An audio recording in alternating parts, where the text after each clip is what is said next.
In the headlines, Senate approves President Tinubu's appointment of 20 special advisors. Nigerian Labour Congress suspends planned nationwide strike after meeting in Aso Rock. And on the foreign scene, normalcy slowly returns in Senegal following deadly protest. Hello and welcome to Trust News Update. I am Abdurrahman Omar. Thanks for joining.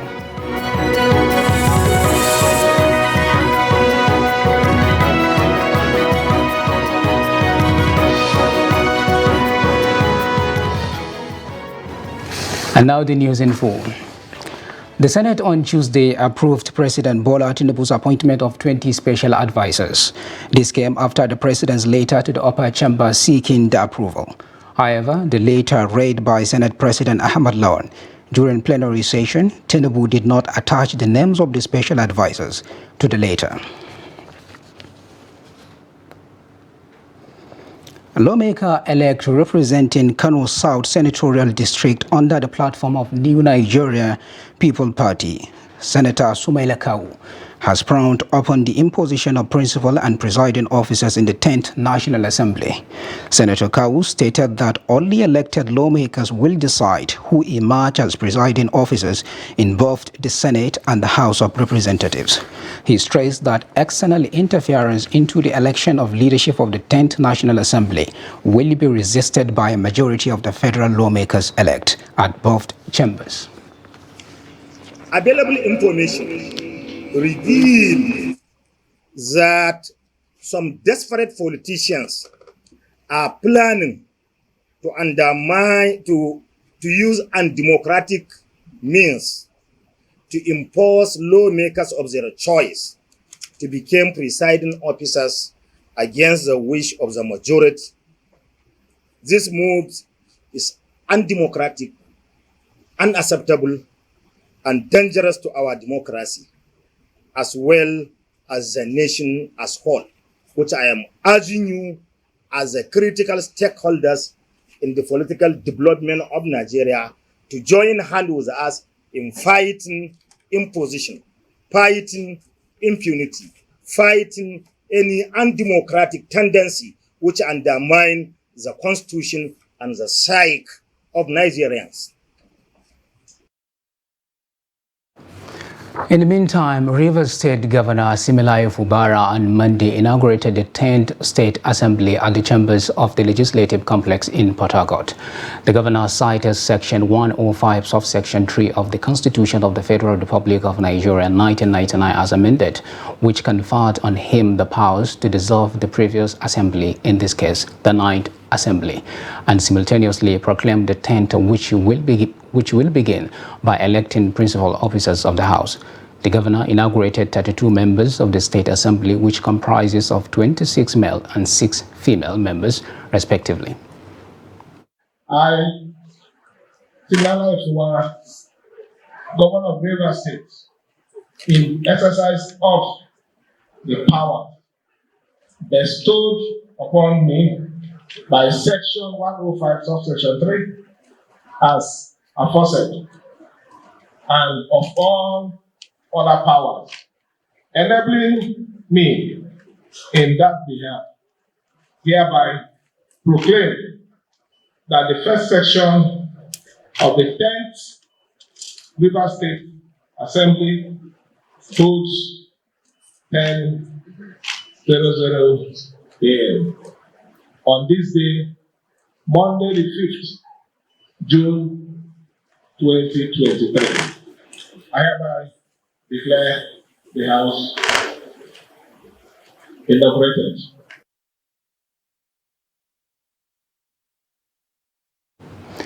The Plateau State chapter of the National Councillors Forum of Nigeria has rejected the suspension of the 17 local government chairmen and their councillors by the state governor, Caleb Mutfwang.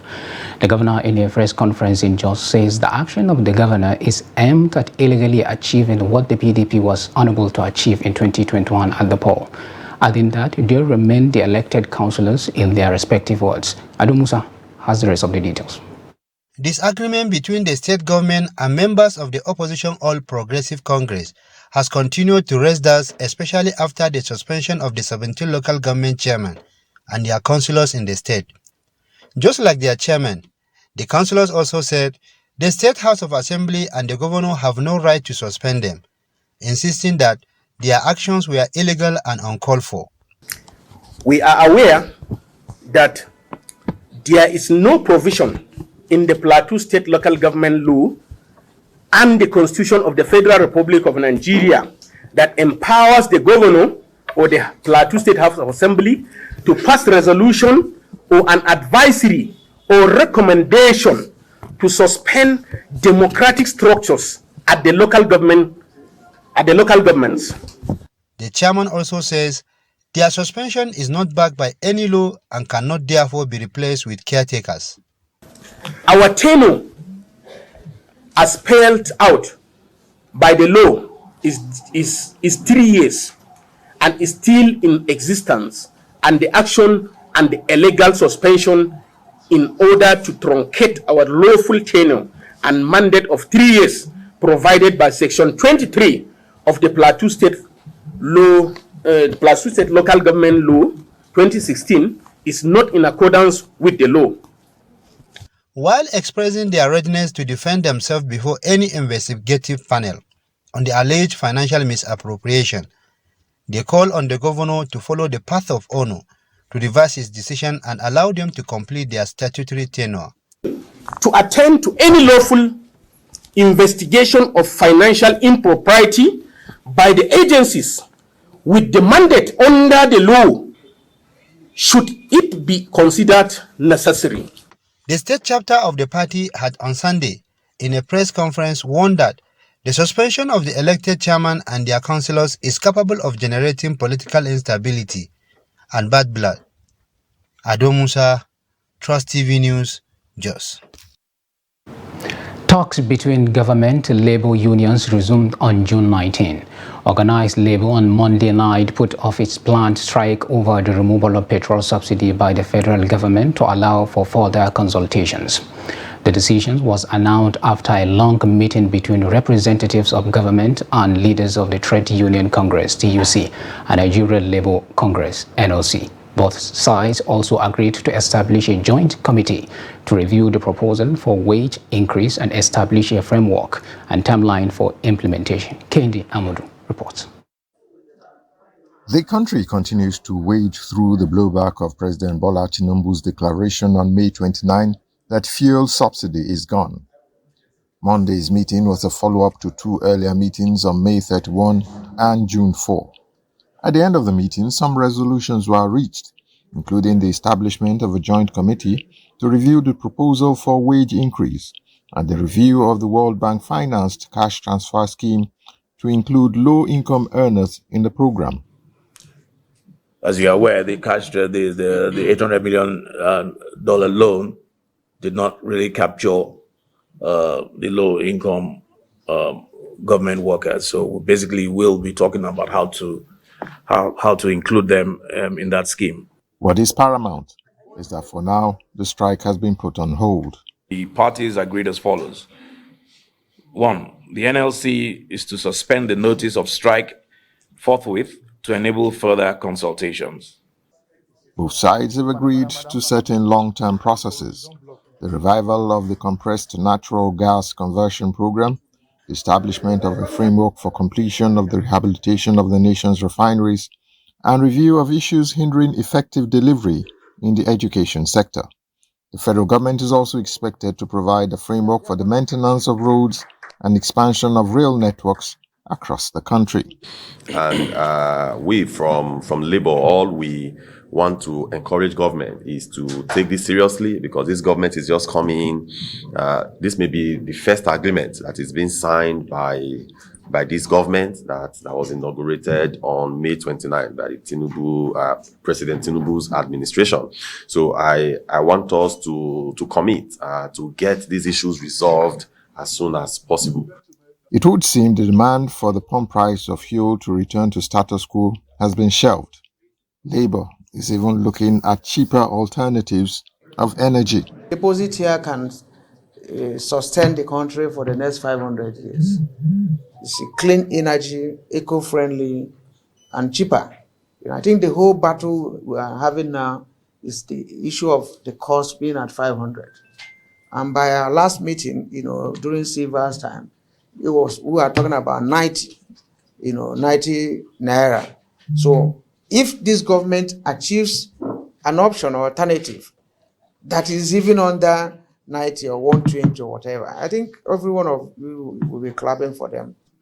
Meanwhile, the TUC and NLC will continue to engage the federal government to ensure closure on these resolutions. From State House Abuja, Kehinde Amudu, Trust TV News. Bank customers in Lagos won some commercial bank sanction for excessive charges on their customers' accounts. They said the charges make life even more difficult for people trying to save money for rainy days. Victoria Teklo samples the opinion of residents on transaction charges. All commercial deposit banks in Nigeria charge on every service rendered, as expected. However, over time this has plagued the experiences of their customers, as some charges are mostly hidden and excessively unnecessary. To this end, many Nigerian citizens therefore call on the government to place sanctions on their banks, who extort their customers through frequent but unexplained charges. Government should place sanction on bank because the way they are deducting from POS, we say, let's make use of POS. POS will charge you and bank will still charge you. So the money that they are cutting from an ATM every week, somebody like me, I'm not using ATM, but I still yet they still charge me. The new government should help us out. Yeah, they should help us out. The charges should reduce. There are some charges that are not necessary. They are not necessary.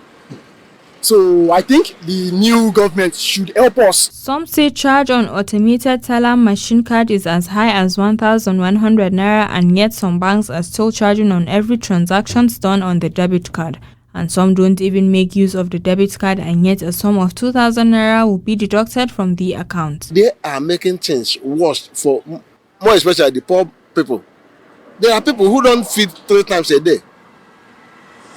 So let's assume now I transfer 10,000 naira to somebody. When he wants to collect it, they will still charge it. They will charge me and they will charge the person. A double ration. Is it fair? You don't punish people like that. Even in a developed country, you don't see such. I don't know what they are maintaining for me. It is my own personal card. I still paid 1,100 to collect the card. So what are they maintaining on the card? Are they putting money in there? Are they servicing the card? I don't even know. So that is just that card. And from the message, they used to even debit you unnecessary. It was what I said that you won't see the debit. You cannot see the debit directly until you check your application that, let me just check my details on what transpired. You will now see 5 naira, 10 naira, 20 naira, 15 naira, which will not be charged directly to your SMS. Residents believe that if bank charges are reduced, it will lead to stimulate economic growth and raise customer confidence. The Gombe State Command of the Nigerian Police says it has arrested 6 suspects over alleged possession of human bones, fraud, shop breaking and motorcycle theft. Parading the suspects at the headquarters of the Gombe State Police Command on Monday, the command's public relations officer ASP Mahit Moazu said the suspects deceived their victims and collected the sum of 650,000 to pray and purify the amount before investing in a business. Ibrahim Ismail reports. Isa Musa and Yusuf Haladu, who hail from Bali LGA of Taraba State, are victims of suspected fraudsters. One of them, Alhaji Awal, is now at large. The suspects were alleged to have collected the sum of 650,000 naira, claiming to pray for their victims to witness success in their businesses. That these suspects criminally conspired and defrauded one Isa Musa and his friend Yusuf Haladu, all of Taraba State, that they should bring money so that they can pray for them to have double the money, of which they fall into their trap and gave them the sum of over 600,000 naira through the process. Speaking to newsmen, one of the suspects confessed that they defraud people by claiming to provide spiritual assistance to solve various problems. Ina bincike neman abinci. Kamar neman abinci ka san almajiri dole ne wani yayi masa kuka sai ka ce za ka yi masa bincike. I am almajiri, struggling to put food on the table. I attend to people's requests and perform some spiritual acts to get some money. I am begging the police to have mercy on us. Hukumar na ɗan sanda duka na Najeriya. One of the victims, who lost the sum of 650,000 naira to the suspected ritualist, narrates his ordeal. Ina koyar da yara irin makarantar Islam din nan. To a wurin din sai ga wannan din ina yawan sayan inji, ina dan samun damuwa injin ne. Sai ce masa cewa ina da wani malamin sa wanda ina nan ina ma mutane addu'a, wanda ina yi din addu'a. Wadda idan ko da injin ka dai yana samun damuwa ko iya injin ma zaka iya zai iya masa addu'a, ko kuɗi ne yana samun damuwa, to idan ka sai abu da wannan kuɗin zai iya samun damuwa, to a wannan kuɗin idan maka addu'a in Allah da duk abun da ka saya bai zai lalace ba. The police also arrested 2 other men for allegedly burgling a shop and stealing a motorcycle. According to the command's public relations officer, the suspects will be charged to court as soon as the police conclude their investigations. Ibrahim Ismail, Trust TV News, Gombe. You are watching News Update on Trust TV. Coming up shortly after the break, we take a look at the continuous effect of floods on sources of livelihood. For details of this and more, do stay with us.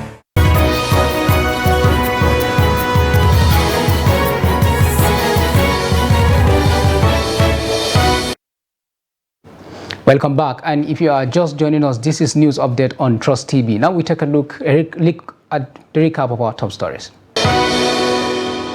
Senate approves President Tinubu's appointment of 20 special advisors.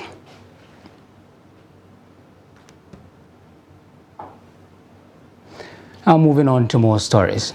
Pregnant women numbering over 300 on Monday decried the shortage of staff, inadequacy and ill treatment at the Jummai Babangida Maternal and Neonatal Wing of Mina General Hospital. Mina, the women said they spent hours in the hospital without being attended to due to lack of manpower. Report. Jummai Babangida Maternal and Neonatal Wing of Mina General Hospital reportedly receives not fewer than 300 pregnant women seeking antenatal services on a daily basis. But despite this huge population, the hospital reportedly has only 4 doctors, out of which 2 are consultants. Some of the women said they came to hospital as early as 5 a.m. without getting to see the doctor due to overpopulation, as the same doctors also needed to attend to those in labor wards. The first time I came to register, it was very okay. But the issue that we have here, there are no doctors. Because the last time I came, it's only 2 doctors. And have to share us, and it was around after 2 to 3, I left home. So we are lacking doctors here, actually. But they are not much. You hear today, they will say, it's only 2 doctors, so it's 40 people we are collecting. What will you do to other people that came? But if we have enough doctors, they'll be able to attend to everybody. We are all here for the same issue. Doctor used to come from 12. If doctor comes from 12, it depends on the complaint that you lay to the doctor. Sometimes I will go home from here 1, sometimes 2. One of the hospital staff who spoke on condition of anonymity told Trust TV that none of them had gone on leave in the last 1 year due to shortage of doctors and nurses at the hospital. Trust TV gathered that the hospital before now had 18 doctors but only boasts 6 now, while 2 are consultants who do not come to work every day. Effort to get the Permanent Secretary, Ministry of Health, Muhammad Gana, to speak was not successful. When our correspondent visited the ministry, he was said to be away on an engagement. Farmers in Nigeria have lamented the continuous effect of the 2022 flood, which ravaged farmlands in parts of the country and left over 2 million Nigerians grappling with a severe impact on their sources of livelihood. They now are calling on the federal government to fully implement the Flood Emergency Intervention Program (PIF) initiative, the Anchor Borrowers Program (ABF) of the Central Bank of Nigeria (CBN) for smallholder farmers, and provide adequate access to quality and affordable farm input. The report. With the commencement of the rainy season and effect of the recent fuel subsidy removal on food items and commodities in the market, the Forum for Agricultural Commodities Association say progress made in production of food commodities for food security and import substitution are being reversed rapidly. Hence, deliberate efforts must be made to stop the trend and put agriculture on the right trajectory for economic growth. Despite many gains of the Anchor Borrowers Program of the Central Bank of Nigeria, the program is now near marathon, as no smallholder farmer or medium-scale farmer have access to funding under Anchor Borrowers Program since 2020. The devastating flood has robbed them of even the little that they could have had, from their small efforts, through their little savings and whatever they could scavenge. Now another rain is here. They never got compensated earlier, and there is no efforts at all being made to support them. They believe that the contribution of farmers in rural communities towards providing and promoting agricultural growth cannot be overemphasized, even amid current setbacks. Like as of today, a bag of fertilizer is 50,000. And most of the small-scale women farmers at the rural areas, they can't afford that. Transportation is really high. Food has triggered high. It is a collective task that must be dispassionately pursued, as the consequences of a food crisis could spell doom on the nation and dwarf the cumulative of all security challenges as we are currently grappling with. Stakeholders are optimistic that the myriad of challenges that face the agricultural sector, like lack of access to affordable finance, unavailability of quality and affordable inputs, high post-harvest losses, fragmented and unstructured markets, and the dangers associated with negative climate change, among others, if managed and addressed properly, will make way for food security in the country. Aisha Salihu, Trust TV News, Abuja. On foreign scene, normalcy is finally settling in Senegal after deadly confrontations between the police and the supporters of the embattled opposition leader Ousmane Sonko after a Dakar court found him guilty on charges of corrupting the youth. The bustling city once again came back to its usual routine with informal establishments, which accounts for a larger percentage of workers resuming their activities. Some of the city residents said the demos are economically unsustainable. Clashes between Sonko supporters and police broke out after the ruling, leading to 15 deaths over 2 days. According to government figures, shops and businesses were ransacked. The president of Angola, João Lourenço, has welcomed the Portuguese President Antonio Costa in the capital, Luanda. Ministers from both countries signed a total of 13 agreements ranging from financial to legal.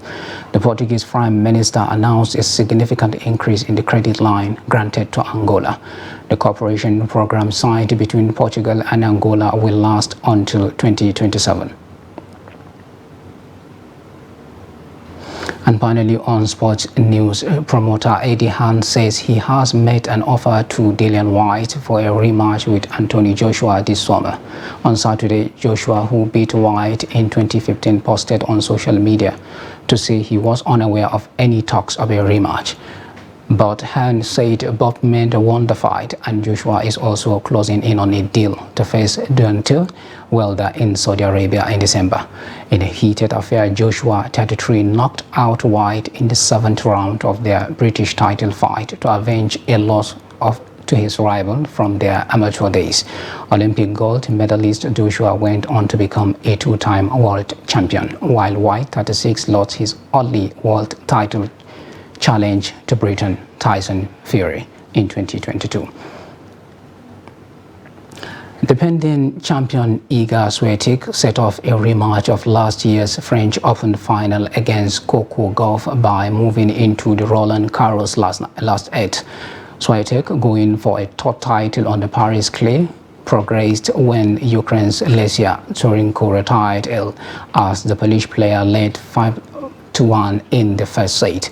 6th seed Gauff 19 beat Slovakia's Anna Karolina Shimidola 7-5, 6-2. Tunisia's Ons Jabeur moved into the quarterfinals for the first time with a 6-3, 6-1 win over Bernarda Pera. Jabeur played in the Wimbledon and US Open finals in 2022 but lost in the first round at Roland Garros last year. 7th seed Jabeur 28 will meet Brazilian 14th seed Beatriz Haddad-Maia in the last 8 after she eliminated Spain's Sara Soares Tomo. With that, we have come to the end of the Trust News Update. Do not forget to follow us across all our media platforms and our YouTube live stream. I am Abdurrahman Omar. Thanks for watching and bye for now.